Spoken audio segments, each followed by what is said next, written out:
Direction l'Algérie où les tractations se poursuivent pour former le futur gouvernement. Ce gouvernement issu des législatives, largement boycotté, aura pour principal défi de remporter l'adhésion populaire dans un contexte de défiance accrue ces derniers mois. Pour faire le point sur la situation, nous joignons notre correspondant Faisal Mettaoui. Bonjour Faisal. Bonjour. Alors les tractations démarrées le week-end dernier ont déjà débouché sur la désignation d'un nouveau chef de gouvernement. Est-ce qu'il y a des tendances qui se dégagent déjà sur les partis qui formeront le prochain exécutif ?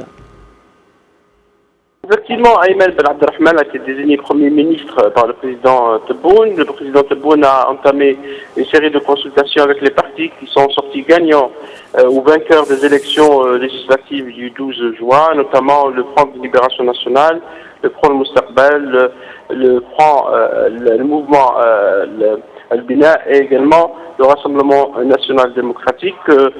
Ces partis donc pourraient faire partie du gouvernement, sauf le MSP, le Mouvement de la Société pour la Paix, qui est un parti islamiste et qui dit qu'il veut rester dans l'opposition et qu'il ne veut pas rejoindre le gouvernement parce que pour lui, il fallait créer un gouvernement d'union nationale en raison de la crise politique, selon ses dires, dans le pays. Ayman Ben Abdelrahman n'est pas un chef de parti, n'est pas un politique, n'a pas donc d'appartenance politique. Il est connu comme un homme spécialisé en finance, en impôts. Il a été pendant longtemps responsable des services d'impôts. Et en tant qu'ancien ministre des Finances, il avait entamé des réformes, notamment dans le secteur des banques. Et c'est un peu sa tendance qui se dégage de ce gouvernement qui sera entre technocrates et quelques partis, puisque le FNL, Front de Libération Nationale, qui a gagné le plus de sièges après les élections législatives, réclame son entrée au gouvernement avec des ministres. Cela ne s'est pas vu depuis très longtemps puisque ce parti avait la majorité parlementaire durant le règne de l'ancien président Abdelaziz Bouteflika, mais qui ne gouvernait pas, qui n'avait pas donc à gérer le gouvernement. Et les tractations se poursuivent. M. Ayman Ben Abdelrahman a été chargé de poursuivre les tractations, notamment avec d'autres partis et des associations de la société civile, puisque le prochain gouvernement pourrait être ouvert à des jeunes cadres dans des secteurs définis.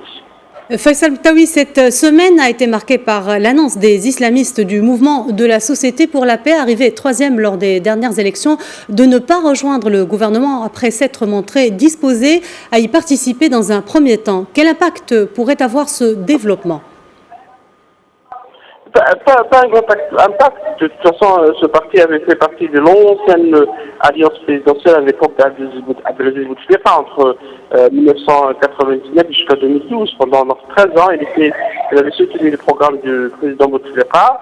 Et depuis 2012, il a rejoint l'opposition. Et maintenant, il voulait un peu revenir, puisque selon les déclarations d'Abdelaziz Bouteflika, qui est le président de ce parti, le MSP a eu beaucoup de sièges et que donc il y a eu des manipulations, selon ses dires, lors des élections législatives qui ont donc privé de certains sièges.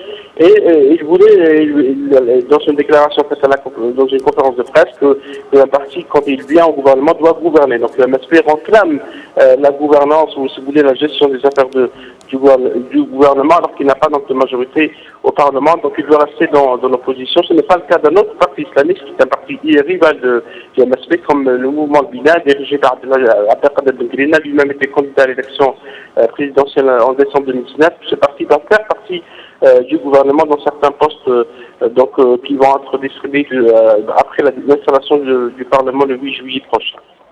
Très bien. Quel œil pose la rue algérienne sur ces tractations ? On rappelle que le prochain gouvernement sera issu des législatives largement boycottées. Les Algériens qui réclament du changement dans la rue chaque semaine ont-ils des attentes envers cet exécutif à naître ?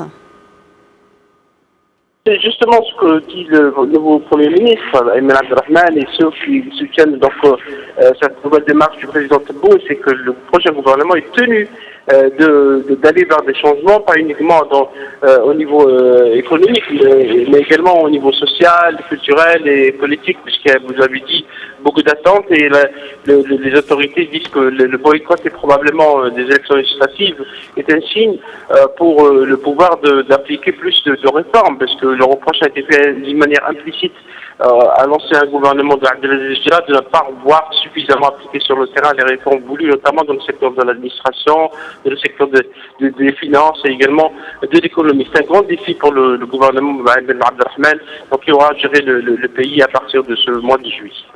Merci Faisal Mettaoui pour ces précisions. Je rappelle que vous êtes correspondant Média TV à Alger.